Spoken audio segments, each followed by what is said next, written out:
Bapa, kami mengucap syukur dan terima kasih karena pagi hari ini kami merayakan semua kebaikan-Mu di dalam diri kami, di dalam anak-anak-Mu, di dalam kehidupan kami Tuhan, baik juga kehidupan Pak Petrus dan keluarga besarnya Tuhan, keluarga Nike Tuhan, dan kami semua Tuhan. Pekerjaan-Mu semuanya baik Tuhan, tidak ada yang buruk, tidak ada yang tidak terkendali oleh Engkau Tuhan di dalam kehidupan kami. Tapi kami percaya Tuhan, dan semua yang terbaik itu dari Engkau Tuhan. Dan hari ini kami merayakan semua itu, kami mengucap syukur Tuhan, karena kami terus akan berjalan di dalam kebaikan-kebaikan-Mu Tuhan, di dalam pekerjaan-pekerjaan baik-Mu Tuhan, di dalam kuasa-Mu, di dalam mujizat-Mu, di dalam otoritas-Mu Bapak. Terima kasih Bapak, kami mengucap syukur di dalam nama Tuhan Yesus. Kami siap menerima yang terbaik daripada Engkau. Kami siap hati kami ditaburi oleh firman-Mu Tuhan, benih yang luar biasa, benih yang baik yang akan bertumbuh subur di dalam tanah hati kami Tuhan. Terima kasih untuk hati kami yang sudah Kau jadikan baik Tuhan. Dan biarlah kami terus Tuhan mengerti, kami boleh mengetahui setiap rahasia-rahasia kerjaan surga yang Kau tanamkan dalam hidup kami. Di dalam nama Tuhan Yesus kami mengucap syukur. Haleluya. Amin. Amin. Shalom. Shalom. Haleluya. Hari ini kita perdana tempat ini ya. Amin. Ini sebenarnya dinanti-nantikan oleh siapa? Kita menanti-nantikan ini, tapi yang menanti-nantikan terutama adalah Tuhan sendiri. Tuhan itu sudah menanti-nantikan lama. Dia menunggu anak-anaknya untuk datang pada Dia. Karena apa? Dia berada di sini. Amin Pak Petrus. Amin. Ya. Amin. Jadi bukan usaha kita untuk datang ke Tuhan. Sebelum kita berusaha untuk datang ke Tuhan, ternyata sudah ada di situ. Seperti kalau anaknya Pak Petrus pulang ke sini, anak Pak Petrus datang ke sini, nggak menanti Pak Petrus ada, ya kan? Tapi ternyata Pak Petrus sudah ada. Sama, kita juga datang pada Tuhan itu bukan kita menanti datangnya Tuhan, bukan kita menunggu hadiratnya, tapi ternyata Dia sudah ada. Karena apa? Karena Dia sudah ada di dalam hidup kita. Amin. Nah, Natal juga seperti itu. Natal ini juga bukan bicara tentang apa yang mau kita lakukan untuk Tuhan, bukan. Natal ini berbicara tentang apa yang Tuhan sudah lakukan untuk kita. Ya, apa yang Dia sudah turun bagi kita. Dia nggak bisa nunggu kita naik, betul nggak? Tapi Dia yang turun untuk kita, dan Dia lakukan semuanya itu untuk kita. Ya.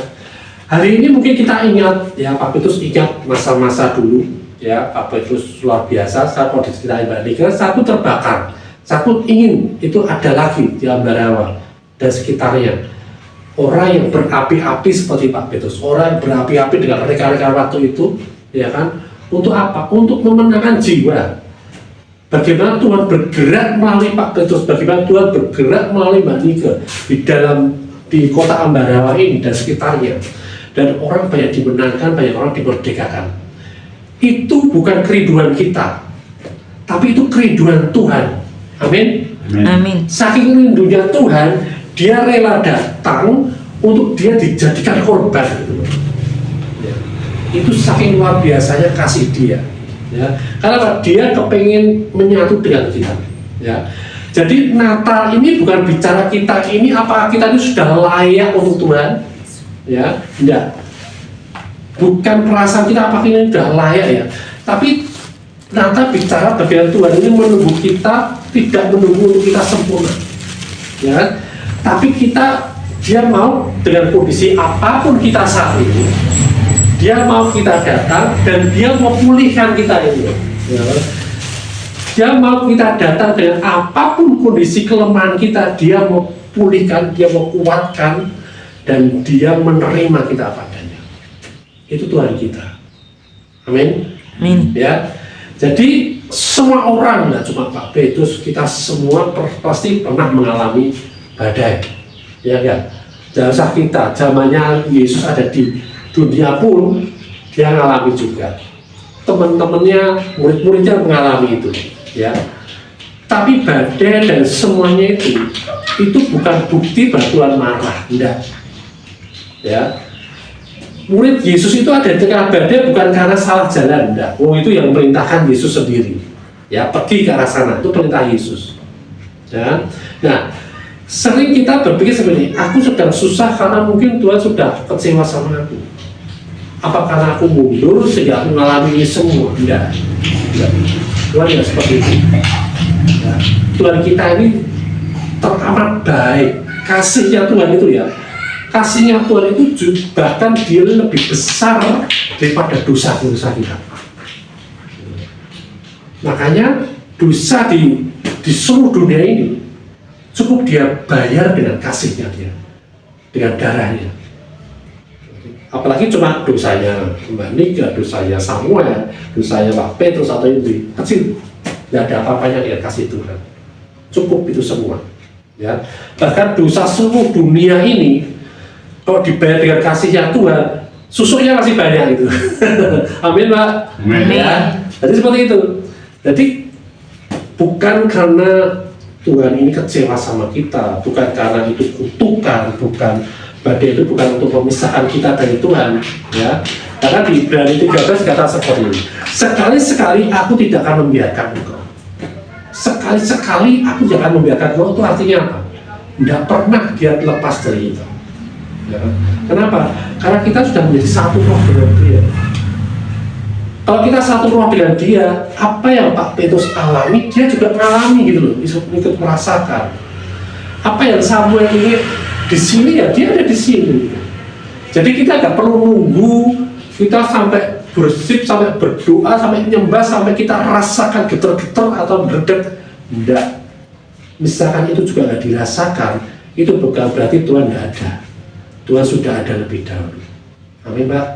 Ya. Amin. Nah, jadi dalam kasih karunia itu Tuhan nggak pernah lihat performa kita, nggak pernah lihat apa ya keahlian kita, nggak akan pernah lihat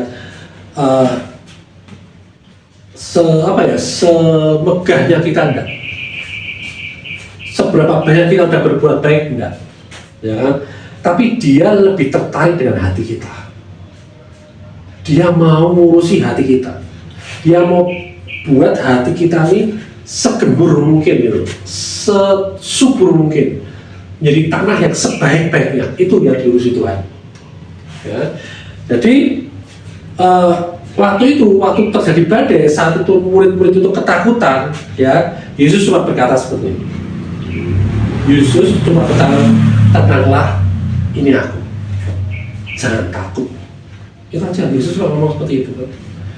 Ya, Tuhan tidak berkata, tuh kan makanya kamu taat, tidak ngomong seperti itu. Tuh kan lah, makanya kamu harusnya seperti ini, enggak. Tidak, Tuhan enggak seperti itu. Tuhan enggak pernah mengungkit kesalahan kita, tidak. Ya. Jadi misalkan saat ini pun ada bencana apapun, itu bukan gaweane Tuhan dah.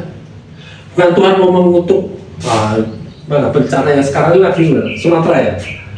Bukan Tuhan marah. Karena apa? Semua dosa, semua sudah dibayar oleh Tuhan gitu. Ada bencana itu akibat apa? Bukan akibat Tuhan marah, akibat dosa, akibat orang yang melakukan kesalahan-kesalahan, ya kan? Akibat dosa sehingga bumi ini rusak, firman Tuhan itu.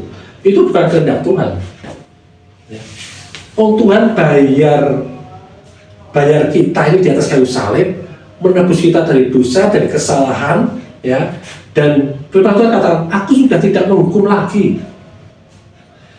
Aku datang untuk kamu terima keselamatan, untuk kamu terima kesembuhan, untuk kamu terima kebebasan. Itu Tuhan datang. Tapi iblis itu tugasnya apa? Mencuri, membunuh, dan membinasakan. Jadi kalau ada badai, ada bencana alam, itu bukan perbuatan yang Tuhan, itu perbuatan siapa? Iblis. Nah, kita orang-orang yang punya otoritas, punya kuasa, ya, kita bisa berdoa dengan otoritas kita untuk menghentikan itu semua. Seperti itu. Jadi kasih karunia selalu datang itu dengan damai, bukan dengan rasa bersalah. Tuhan tidak mendatangi murid dengan daftar kesalahan dulu, kamu salah ini, kamu kali ini, enggak. Dia datang, tenanglah, ini aku, jangan takut. Ya. Jadi ada damai sejahtera. Nah, ketika Yesus naik perahu, air reda. Artinya apa? Ketika kita menyadari Yesus waktu itu Yesus masih naik perahu atau apalagi perjanjian lama, ya, Tuhan belum tinggal di dalam murid-muridnya. Tapi sekarang Yesus sudah ada tinggal di dalam kita. Kita bukan menanti Yesus datang lagi, tapi kita cukup menyadari, oh ya Yesus sudah ada, tenang aku. Ya kan? Kayak anak kecil kan? Anak kecil begitu takut, begitu oh ada bapakku, tenang. Nah seperti itu. Jadi nggak nyari-nyari lagi. Tuhan kok kamu nggak datang-datang ya? Tuhan kok kamu nggak tolong ya? Tuhan kok kamu nggak sembuhkan ya? Kita nggak lagi memohon lagi, tapi kita menyadari bahwa Tuhan itu sudah ada. Dan Tuhan lebih ingin kita sembuh daripada kita ingin. Amin. Amin. Tinggal bagaimana kita mengucap syukur, menerima apa yang Tuhan sudah lakukan dalam kehidupan kita. Ya. Jadi Natal ini bukan bicara tentang prestasi rohani, tapi tentang bagaimana kita tuh menyadari kehadirannya, mengalami kehadiran. Artinya mengalami itu, oh iya ternyata Tuhan sudah ada bersama dengan aku. Dan bagi orang-orang teman-teman kita yang belum menerima Yesus sebagai Tuhan Juru Selamat, ini kesempatan kita anak-anak Tuhan untuk bawa mereka ke Tuhan, sehingga apa? Sehingga Tuhan akhirnya bersama dengan mereka juga. Mereka mengalami seperti itu, ya. Jadi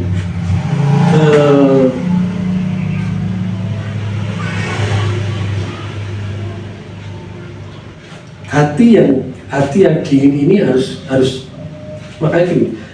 Kenapa saya antusias di tempat ini, Pak Petrus? Saya dengar dari ceritanya Mbak Niko, ya kan? Bagaimana dulu berapi-api, bagaimana dulu melayani Tuhan. Tapi Pak Petrus juga cerita, Pak Petrus menjemputin orang-orang. Ya. Itu juga saya lakukan, Pak. Saya dulu juga saya khotbah, tapi saya paginya saya jemputin. Di mereka gitu seperti ya. Pagi itu saya bangun jam 6 pagi, saya ambil mobilnya bos, mobilnya gembala, pagi saya jemputin, ya jemaat-jemaat di jalan jauh, ya penuhi mobil, saya antar ke gereja, pada gerejanya jam 10 siang, ya kan? Tapi saya sudah mulai jemput jam 6 pagi. Nah habis itu saya khotbah juga. Habis khotbah saya antar mereka lagi. Pulang jam 3 sore, mulai mobil, baru sama dia makan. Itu tiap minggu. Itu baru minggunya. Belum yang tengah minggu. Belum yang komsel, fresh. Ya kan? Seperti itu. Jadi saya bisa merasakan bagaimana saat itu Pak Petrus dengan berapi-api menjemput mereka, dan mereka datang, mereka menerima yang terbaik pada Tuhan, dan itu mereka dipulihkan. Ya kan? Nah, Tuhan tidak mau mencari-cari, oh kamu dulu salahmu apa, enggak. Tapi Tuhan coba bilang, ini aku tenang, ayo mulai bangkit lagi, mulai panas lagi, mulai berapi lagi. Walaupun kita masih dalam kondisi lemah, tapi firman Tuhan kata apa? Di dalam kelemahanmu terletak kekuatanku. Amin. Ya. Nah, jadi ini saatnya, saatnya kita berapi lagi. Ya, nanti Pak Petrus akan, ketika Pak Petrus sudah mulai bangkit lagi, dan ini awal dari kebangkitan, aku bilang di sini ini sekarang kita lagi menanam benih, ya.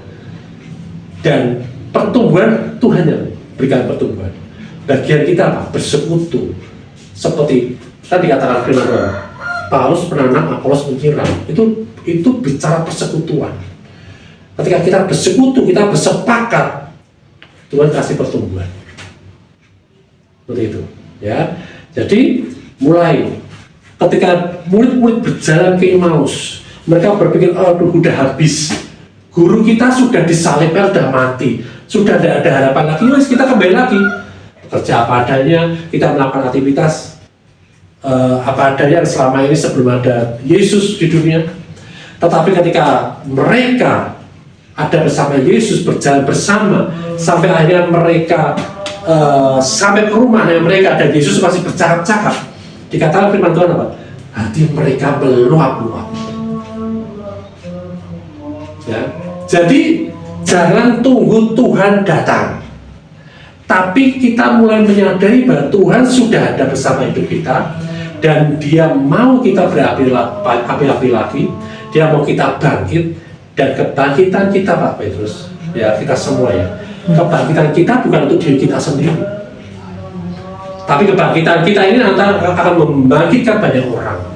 Amin. Amin. Ya, hari ini kita ada, sebagaimana kita ada hari ini, dan ke depan kita percaya, ya kebangkitan itu sudah terjadi. Karena apa? Karena ada Yesus. Ya, kalau nggak ada Yesus, percuma, nggak akan ada kebangkitan. Ya, karena ada Yesus, kita bangkit dan mulai, ya, mulai dari dalam diri kita menyadari tiap hari. Oh ya Tuhan, terima kasih Tuhan. Aku tidak pernah sendiri. Engkau ada bersama-sama dengan aku setiap hari. Hari ini aku mau berjalan dengan Engkau, dengan kelemahanku. Engkau berkata, itulah otak kekuatanku. Nah, dengan kita menyadari itu Pak Petrus, kita semua, ya kita nanti akan mulai ada pertumbuhan. Enggak tahu pertumbuhannya dari mana. Tahu-tahu nanti tambah aja. Tahu-tahu nanti penuh aja. Tahu-tahu nanti kuat sendiri. Tahu-tahu nanti berjalan dengan cepat, bahkan berlari. Amin. Amin. Amin. Itu pertumbuhan. Makanya hari ini kita mengucap syukur kita ada, sebagaimana kita ada hari ini, ya. Dan ini kerinduan Tuhan. Saya hanya apa? Saya berjalan seperti apa yang Tuhan rindukan. Itu yang ditaruh dalam hidup saya. Setiap saya dengar, oh Pak Sal di sana butuh ini, oh Pak Sal di sana butuh ini, ayo. Ya. Kenapa? Yang penting saya diterima. Saya diterima nggak Pak Petrus? Terima. Gitu Pak. Ya. Nah, yang penting yuk kita bersepakat untuk apa? Membangun kerajaan Allah di dunia ini. Karena apa? Kita berasal dari kerajaan Allah. Yang kita bangun bukan kerajaan dunia, tapi yang kita bangun dengan kerajaan Allah. Nah, kalau yang kita bangun kerajaan Allah, modelnya harus sama dengan kerajaan Allah di surga. Ya kan? Nah, yang tahu modelnya siapa? Tuhan Yesus. Ya kan? Mandornya siapa di sini? Pak Petrus nanti, ya kan? Pak Petrus mandor, pengawas, ya kan? Nanti kan, speknya benar nggak di sini? Ya, materialnya benar nggak? Dan materialnya semua sudah disediakan semua di sini sama Tuhan. Amin. Amin. Semua ada di firman-Nya. Karena firman itu berfungsi untuk membangun, untuk memberi nasihat, untuk menegur, untuk memberikan kehidupan, untuk memerdekakan. Itu semua firman. Jadi yang penting apa? Kita mau mulai, ya, mulai berjalan dengan Tuhan, ya, tidak membatasi Tuhan. Loh, kok Tuhan dibatasi? Kuasa Tuhan itu tak terbatas atau terbatas, Pak Petrus? Tak terbatas. Tapi kita bisa membatasi kuasa Tuhan. Dengan apa? Dengan pikiran kita. Ya. Tapi kalau kita percaya dengan firman, ya, firman ini itu akan membuka batasan-batasan yang selama ini kita membatasi kuasa Tuhan. Nah, firman ini artinya membebaskan kita untuk apa? Kita menyadari, oh begitu dalamnya kasih Tuhan, begitu luar biasanya kekuatan Dia, di saat kita lemah pun Dia bekerja. Dia nggak bergantung dengan kelemahan kita. Bahkan kalau kita merasa kuat, ya silakan, Dia pakai kekuatan. Tapi kalau kita bergantung penuh dengan Tuhan, ya, Dia akan lakukan hal-hal besar dalam hidup kita. Amin. Amin. Dan Yesus memberkati. Ya, kita berdoa ya. Bapak, kami mengucap syukur dan terima kasih karena kebaikan-Mu sungguh ajaib di tempat ini Tuhan. Engkau sudah lakukan pekerjaan-Mu bahkan sebelum kami ada pun, bahkan sebelum kami bersekutu Tuhan, Engkau sudah mengerjakan hal yang baik di tempat ini Tuhan. Amin. Dan ke depan Tuhan kami percaya sepenuhnya pada Engkau yang memberikan pertumbuhan, yang memberikan hal-hal yang luar biasa dalam kehidupan Pak Petrus dan keluarga di tempat ini. Amin. Dan kami akan melihat Tuhan, anak-anak-Mu di tempat ini, di sekitar Ambarawa ini, di sekitar Ungaran ini, mereka akan bangkit dan berapi-api kembali. Amin. Karena penuaian sudah tiba, penuaian jiwa-jiwa sudah tiba, dan tuaian sudah menguning semua Tuhan. Terima kasih Bapak, kami mengucap syukur untuk kesempatan ini, dan kami percaya penuh Kau tinggal di tempat ini, sehingga semuanya Tuhan ada di dalam kasih karunia-Mu, ada di dalam anugerah-Mu, ada di dalam belas kasihan-Mu. Terima kasih Bapa, kami menerima semua pekerjaan baik yang daripada Engkau, termasuk kesembuhan Pak Petrus. Kami percaya Tuhan, tidak ada mustahil. Pak Petrus dia akan bangkit lagi, kuat lagi, bersemangat, tidak hanya berjalan tapi berlari dan melompat Amin. untuk mengerjakan panggilan Tuhan. Terima kasih Bapak. Kau juga akan kumpulkan Tuhan anak-anak-Mu yang lain Tuhan, untuk mereka bersekutu bersama-sama dengan kami di tempat ini, untuk kami membangun kerajaan-Mu Tuhan. Terima kasih Bapak, kami ucap syukur, dan tiba saatnya Tuhan kami mengakhiri ibadah kami hari ini. Kami terima berkat daripada Engkau Tuhan. Mari kita terima berkat daripada Tuhan. Berkat yang daripada Allah Bapa, Putra dan Roh Kudus melimpah atas hidupmu. Amin. Kami semua di tempat ini, semua apa yang kami kerjakan di tempat ini berhasil. Amin. Dan kami akan beruntung Tuhan. Amin. Kau sediakan segala sesuatu Tuhan, Yes. segala material surgawi Amin. di tempat ini. Aliran-aliran daripada surgawi juga mengalir deras di tempat ini. Amin. Terang daripada surgawi terus menyala-nyala tempat ini. Amin. Sehingga banyak orang akan melihat kami menjadi kesaksian tentang kasih-Mu, tentang kuasa-Mu Tuhan. Terima kasih Bapa, di dalam nama Tuhan Yesus kami terima semua yang daripada Engkau, dalam nama Tuhan Yesus. Haleluya. Amin. Amin.